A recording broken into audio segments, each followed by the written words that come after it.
Ate, baka gusto niyo bumili produkto namin.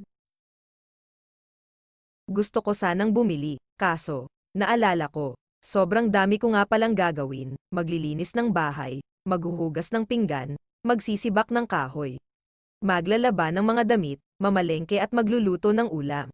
At syempre, magsasaing na din. Kaya, wala na akong panahon para bumili pa. Masyado akong busy, na kahit ultimo pagbili, ay di ko magawa, mas asayang lang ang ilang minuto ng buhay ko. Kaya sana, maintindihan mo ako. Dahil, hindi madaling, maging ako. Hirap, na ako. Ang hirap din kasing maging cute.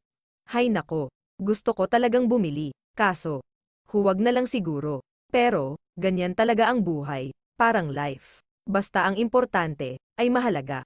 At, kung saan ka masaya, syempre doon ka happy. Huwag kang maniniwala sa swerte, kasi, malas yun. Minsan ay sometimes, kaya, matuto tayong tumanggap ng acceptance. Halimbawa, or for example, ang baby ay sanggol. Kung hindi mo iintindihin, you will not understand. Basta kaibigan, lagi mong tatandaan that wherever you go, you are there. And at the end of the day, ay gabi na. Walang umaga sa Japan, kasi, lahat sila ay hapon. Goodbye, magpapakain pa ako ng mga dogs ko na aso namin sa bahay.